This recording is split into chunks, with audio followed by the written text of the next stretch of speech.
تو میرے دوستو، آئیے آپ کو ایک کہانی سناتے ہیں جو کہ ایک عورت کی ہے۔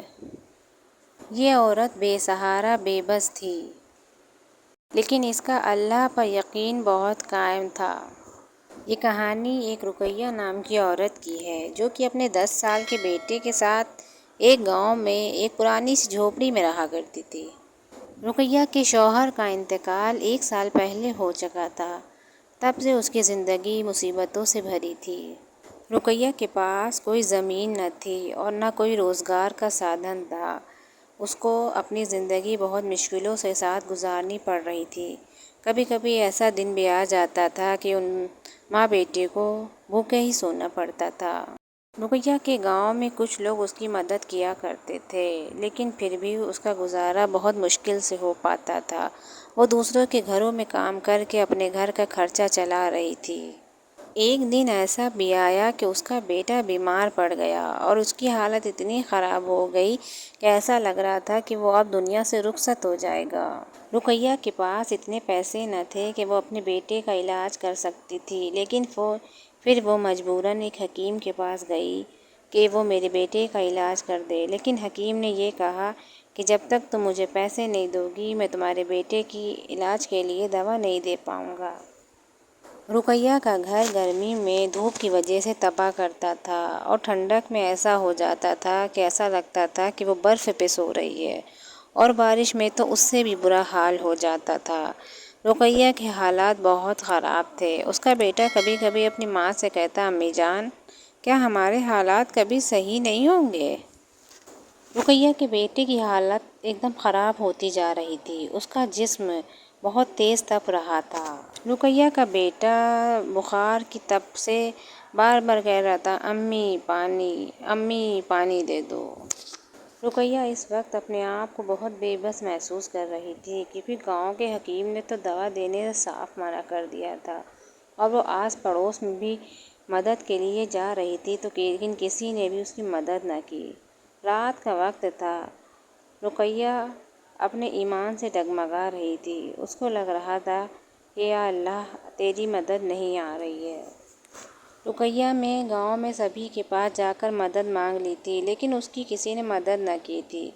تبھی ایک آدمی سے اس کی ملاقات ہوئی۔ اس نے اس سے کہا کہ میں تمہیں کام دوں گا، لیکن رقیہ نے محسوس کیا کہ اس آدمی کی نیت نہیں ٹھیک ہے، تو رقیہ نے اس آدمی کے گھر سے کام کرنا بالکل چھوڑ دیا۔ ایک رات کی بات ہے، رقیہ بہت رو رہی تھی اور روتے روتے اللہ سے دعا مانگ رہی تھی کہ یا اللہ، اپنی مدد فرما دیجیے۔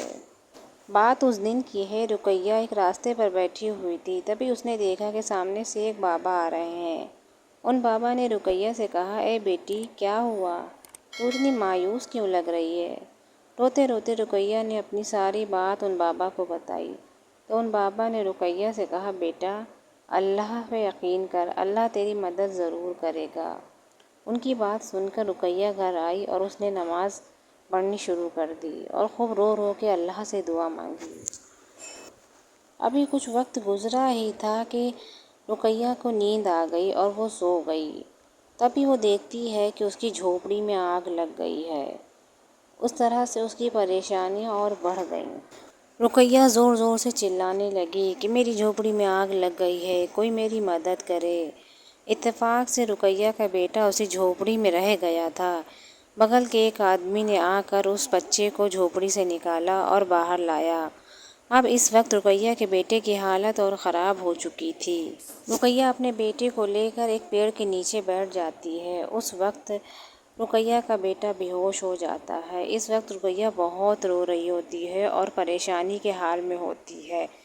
تبھی وہ دیکھتی ہے کہ سامنے سے ایک آدمی آ رہا ہوتا ہے، جو کہ اس کے پاس آتا ہے اور کہتا ہے، بہن، کیا ہوا؟ تو رقیہ روتے روتے اپنے سارے حالات بیان کرتی ہے۔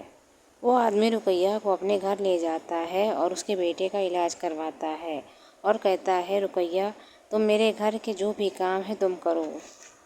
کام کے بدلے وہ آدمی رقیہ کو پیسے دیتا ہے۔ اس طرح دھیرے دھیرے کر کے رقیہ کے حالات بہتر ہوتے جاتے ہیں۔